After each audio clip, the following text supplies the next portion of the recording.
안녕하세요. 선일초등학교 뉴턴반 친구들. 저는 엔트리와 피지컬 컴퓨팅으로 키우는 수학, 컴퓨팅 사고력 수업을 맡게 된 교사 박소영이라고 합니다.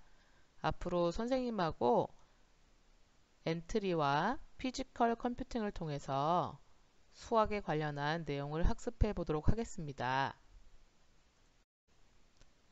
선생님과 앞으로 공부하게 될 내용을 알아보겠습니다. 선생님하고는 총 24차시를 공부하게 될 건데요. 1학기에는 엔트리와 함께 수학나라 탐험하기라는 주제로 엔트리의 기본 기능을 알아보고 엔트리와 수학의 관계를 알아보도록 하겠습니다. 1학기 마지막 시간에는 자신만의 작품을 만들어서 친구들과 함께 나눔을 가지도록 하겠습니다. 여기 보이는 화면에 보이는 것이 엔트리 화면이 되겠습니다. 우리가 앞으로 이 엔트리를 배우게 되는 건데요. 엔트리는 소프트웨어를 블럭 코딩으로 배우는 쉬운 방법이에요. 선생님하고 차근차근 배우도록 하겠습니다. 엔트리에 나오는 로봇이에요. 귀엽죠? 이렇게 움직이기도 할 수 있고요. 이렇게 움직이게 하려면 이런 블럭을 이용해서 여러분이 명령을 내려줘야 돼요. 명령을 내려주면 이렇게 로봇이 움직이게 만들 수 있습니다. 2학기 때는 선생님과 함께 이렇게 엔트리로 배운 코딩 활동을 실제로 어떤 눈앞에 보이는 만질 수 있는 어떤 보드를 사용해서 우리가 작품을 만들어 볼 건데요. 우리가 공부할 때 사용할 것은 센서 보드라고 하는 것입니다. 그래서 센서 보드에는 이렇게 온도 센서도 있고요. 버튼도 있어요. 그리고 소리 센서도 있고 빛 감지 센서도 있어서 온도도 감지할 수 있고 소리도 감지할 수 있고 빛도 감지할 수 있습니다. 그리고 여기에는 이렇게 LED판이 있어가지고 우리가 원하는 문자를 나오게 할 수도 있고요. 슬라이드를 이용해서 게임을 만들 수도 있습니다. 그래서 여러분이 이 보드를 가지고 우리가 코딩을 통해서 실제로 눈앞에 보이는 어떤 것과 컴퓨터에 있는 소프트웨어가 상호 소통하는 것에 대해서 알 수 있을 거예요.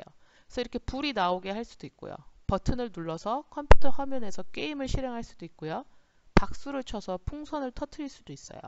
실제 풍선이 아니고요. 컴퓨터 화면에 있는 풍선을 내가 친 박수로 터뜨릴 수 있습니다. 재밌겠죠? 이거는 2학기 때 배우게 됩니다. 오늘의 학습 내용을 알아봅시다. 그럼 오늘은 엔트리의 기본 기능에 대해서 배워보게 될 겁니다. 첫 번째로 우리 주변의 소프트웨어를 왜 알아야 할까에 대해서 공부할 거고요. 두 번째로 로봇 공장 미션으로 배우는 블록 프로그래밍, 그 다음 안녕 엔트리, 그 다음 멍멍이와 야옹이의 대화를 엔트리로 프로그래밍 해보도록 하겠습니다.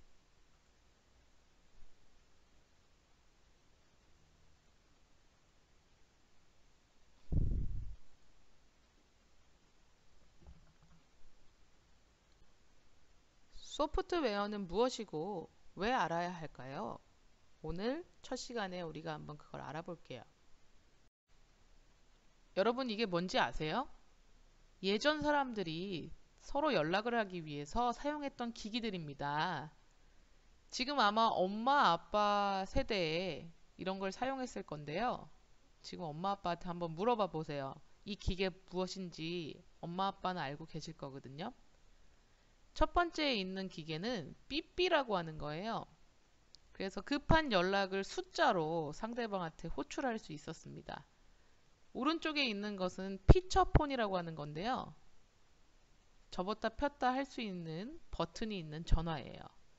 하지만 오늘날 사람들은 통신하기 위해서 이 기계를 거의 사용하지 않아요. 어떤 걸 사용하나요? 그렇습니다. 요즘에는 스마트폰을 사용하지요. 오늘날 스마트폰은 우리 생활 곳곳에서 사용되고 있어요. 오늘 저녁에 당장 스마트폰이 없다고 생각해 보세요. 너무나 불편하죠? 근데 이런 스마트폰이 우리에게 나온 건, 전자제품으로 나온 건 얼마나 되었을까요? 네.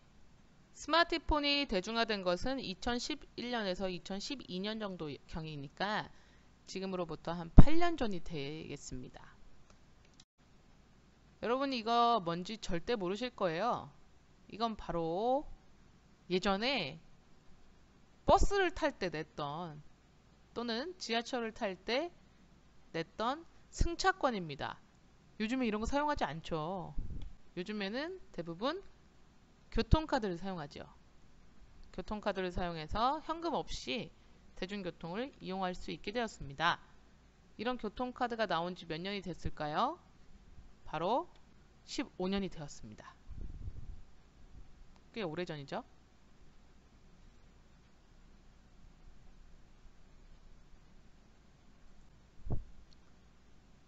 아, 이건 여러분 이거 알 수 있을까요? 선생님 어릴 때 부모님들 차에 항상 이게 있었거든요. 옛날에는 도로 지도가 있었어요. 그래서 차를 타고 어디 가려면 종이로 된 지도를 보고 떠나야 됐거든요. 근데 요즘에는 네이버 지도, 뭐 스마트폰의 지도도 있고 자동차에 내비게이션 없는 차가 거의 없지요. 그래서 내비게이션이 등장하면서 지도는 다 사라졌죠. 그리고 스마트폰이 등장하면서 내비게이션도 지금 사라지고 있는 추세입니다. 내비게이션이 등장한 지는 한 10년 정도 되었습니다. 아, 이거 뭔지 알죠? 사회 시간에 배웠죠? 예전에 책을 만들 때 사람들이 이제 글자를 직접 종이에 써서 만들기도 했지만 똑같은 책을 많이 만들기 위해서 이렇게 활자를 만들었어요. 금속 활자나 나무에다가 새겨가지고 활자판을 만들었거든요. 하지만 오늘날 인쇄를 할 때 이런 활자를 이용하진 않지요. 스캐너나 프린터기, 복합기가 다 있잖아요. 그래서 요즘에는 이런 스캐너와 프린터를 사용하죠. 스캐너와 프린터는 몇 년 전에 등장했을까요? 꽤 오래됐죠. 선생님 어릴 때부터 있었던 것 같아요. 그래서 한 30년 전에 등장했지요. 이런 변화를 이끈 힘은 무엇이었을까요? 과거부터 지금까지 엄청 많은 것들이 바뀌었는데요. 이런 변화의 힘을 이끈 것은 크게 두 가지가 있었습니다. 첫 번째로는 컴퓨터라고 하는 하드웨어가 등장한 거지요. 하드웨어라고 하는 것은 이렇게 손으로 만질 수 있는 어떤 기기의 총체를 말하는 것이라고 생각하면 됩니다. 하드웨어만 있다고 변화가 일어났을까요? 아니죠. 그 하드웨어에 들어가는 소프트웨어가 나머지의 한 축이라고 할 수 있습니다. 사람을 비유로 들면 하드웨어는 몸, 소프트웨어는 정신이라고 할 수 있겠습니다. 우리가 잘 알고 있는 소프트웨어, 카카오톡이나 컴퓨터의 윈도우, 파워포인트, 한글 이런 것들이 모두 소프트웨어에 해당합니다. 그래서 소프트웨어를 정리하면요. 소프트웨어는 하드웨어에 사람이 원하는 일을 하기 위해서 명령을 해놓은 어떤 프로그램을 이야기합니다. 소프트웨어는 컴퓨터나 스마트폰에서 대표적으로 사용됩니다. 더 쉽게 이야기하면 사람과 컴퓨터가 대화할 수 있도록 만들어진 프로그램이라고 생각하시면 됩니다. 그래서 대부분의 모든 분야에서 활용되는데요.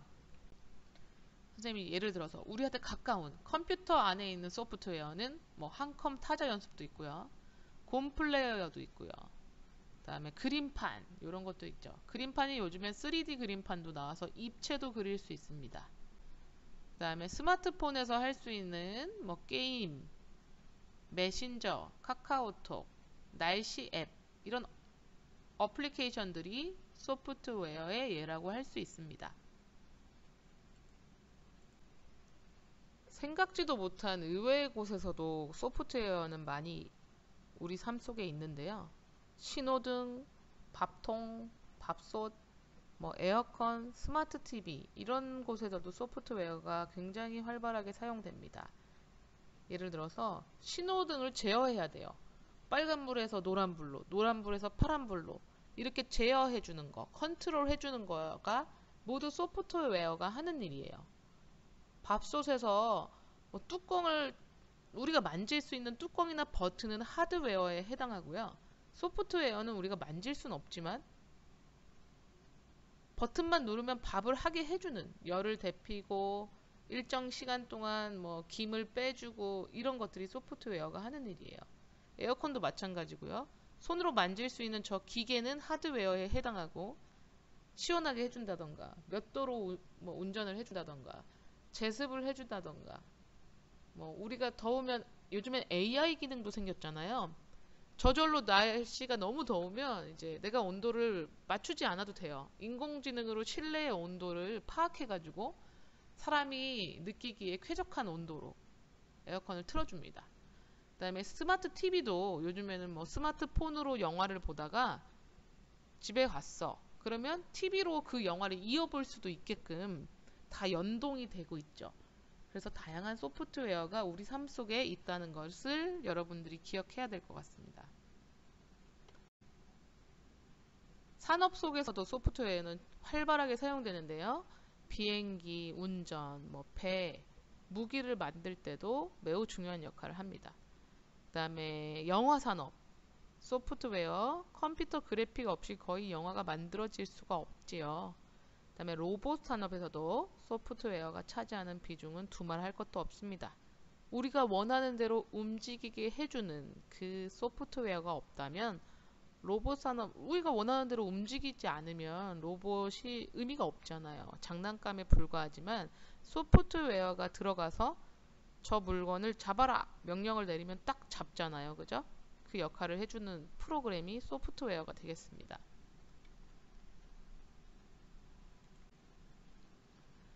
이제 미래 시대, 다가올 시대에 가장 각광받고 있는 두 가지를 소개해 드리려고 합니다. 사물 인터넷과 바로 웨어러블이라는 단어인데요. 사물 인터넷은 이미 여러분이 다 알고 있을 수도 있어요. 사물 인터넷이라고 하는 건 IoT, 광고 같은 데 나오거든요. 냉장고, TV, 보일러, 자동차 같은 것들이 인터넷망을 통해서 서로 정보를 교환하면서 자기 스스로 사람을 위한 어떤 일을 하는 것을 말합니다. 예를 들면 자동차가 차 주인이 몇 시에 자동차를 타러 오는지 알고 있어요. 그래서 주인이 차를 찰 때쯤 되면 더우면 에어컨을 틀어놓고 추우면 히터를 틀어놓고 기다린다든지 냉장고에 뭐 달걀 칸에 있는 센서가 달걀의 개수를 체크하다가 달걀이 2개 이하로 떨어지면 주인에게 스마트폰으로 메시지를 보냅니다. 달걀이 부족하니 장을 보는 게 어떻습니까? 이런 식으로 연락을 해준다든지 이런 것들이 가능해지는 세상이에요. 우리가 집 밖에서 집에 있는 강아지를 카메라로 볼 수도 있고 스마트폰 앱을 이용해서 강아지를 이름을 불러서 심심하지 않게 놀아줄 수도 있는 이런 세상이 사물 인터넷이라고 할 수 있습니다.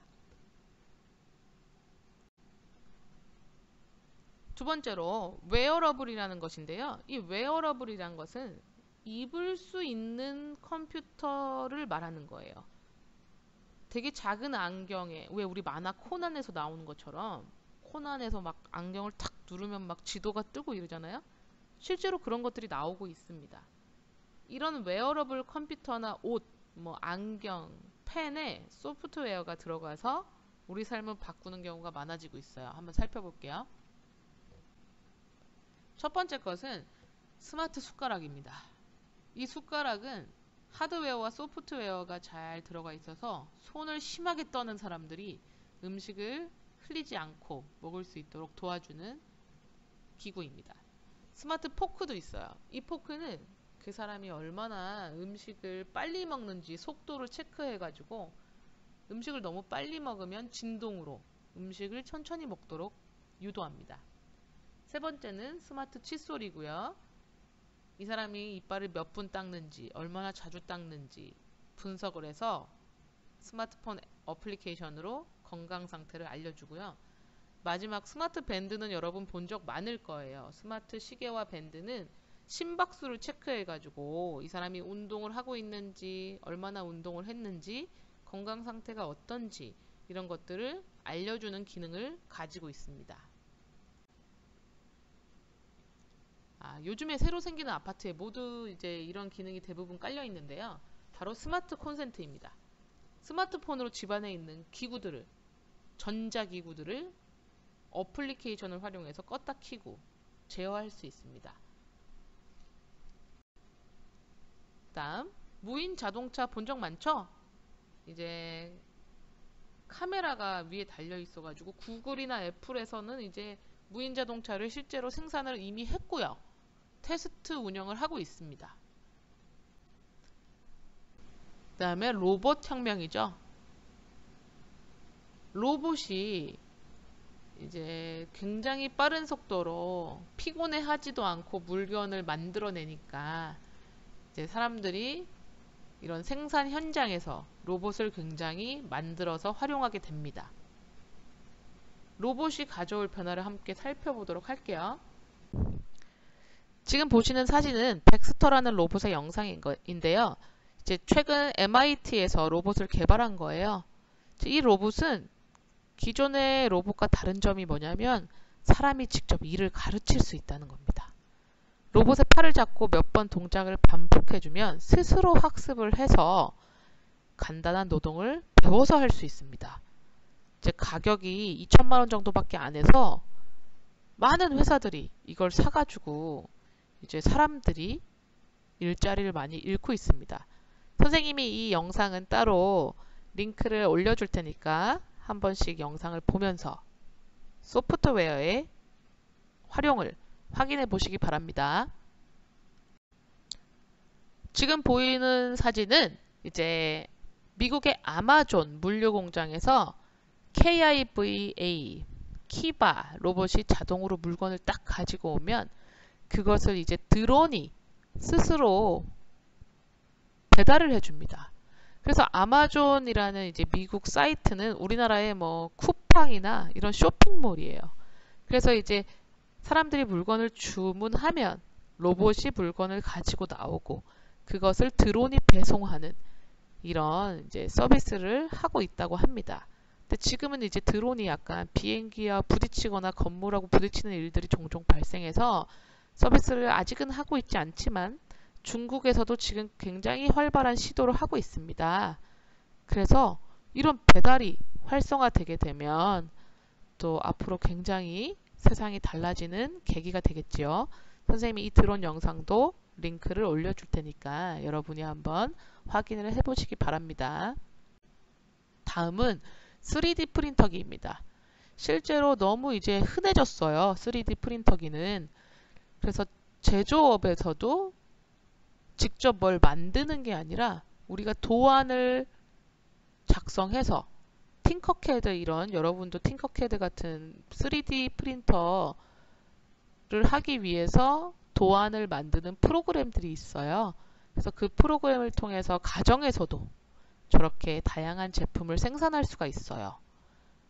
그래서 공장이 아니더라도 우리 집에서도 플라스틱으로 저렇게 3D 프린터기를 활용해서 장난감도 만들어 보고 그렇죠? 필요한 그릇도 만들어 보고 그냥 컴퓨터에서 디자인을 해서 인쇄해 버리면 여러 가지 물건들을 사러 가지 않아도 만들어낼 수 있게 됩니다. 지금 3D 프린터기를 활용해서 여러 가지 물건을 만들어 본 사람들의 영상을 선생님이 또 올려주겠습니다. 그래서 이것도 다 보고 확인을 하시면 되겠습니다. 그래서 3D 프린터기로 어떤 사람은 하루 만에 집을 10개나 출력했대요. 집도 출력하고 차도 출력하고 그죠? 그리고 어떤 실험에서는 단백질과 지방의 세포를 활용해서 장기를 출력하는 그런 실험을 하고 있습니다. 의학 분야에서. 그리고 우리가 알고 있는 또 하나의 변화, 바로 인공지능이죠. 알파고 알죠? 구글에서 만든 알파고.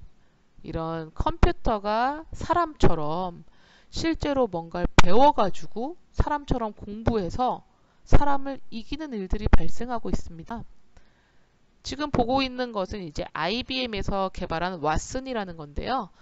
왓슨이라는 프로그램은 사람의 말을 다 이해할 수가 있어요. 그리고 스스로 학습을 합니다.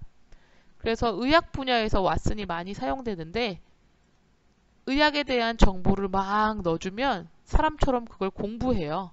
그래서 사람이 정보에 대해서 딱 물어보면 공부한 것들에 대해서 답을 찾아가지고 대답을 해줄 수 있다고 합니다. 지금 알파고도 그런 이제 딥러닝, 알파고 알죠? 우리 이세돌 구단이 알파고한테 바둑 졌잖아요. 그게 왜 그런 거냐면 알파고는 컴퓨터 인터넷망을 활용해서 바둑에 대한 걸 스스로 공부할 수 있어요.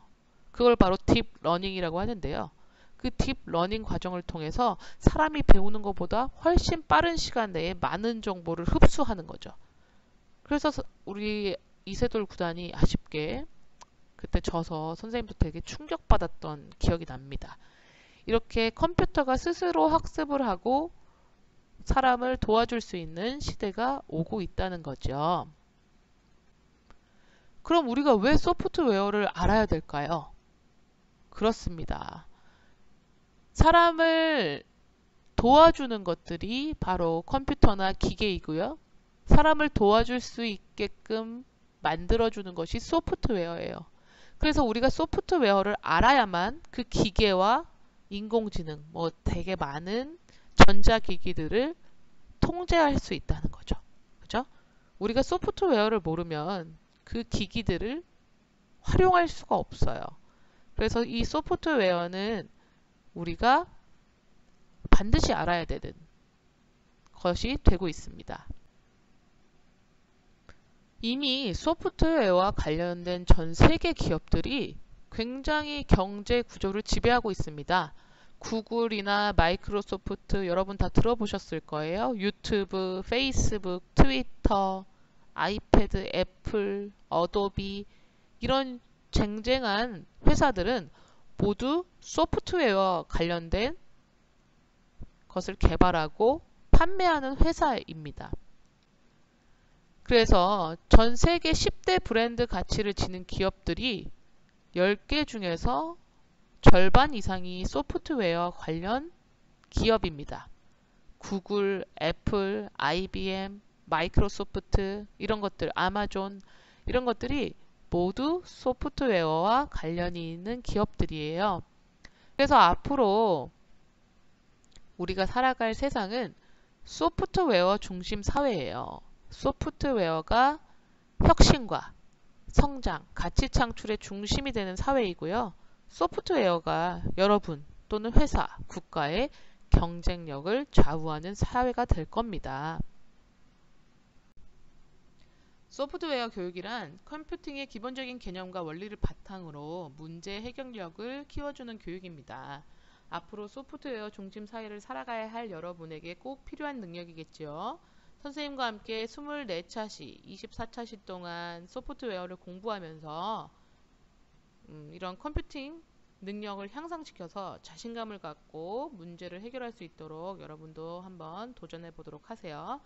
선생님이 올려준 드론 로봇 영상 링크 눌러서 꼭 영상 시청하시고요. 이제 1차시 수업은 여기까지 마무리하도록 하겠습니다. 2차시 수업으로 이어가도록 할게요.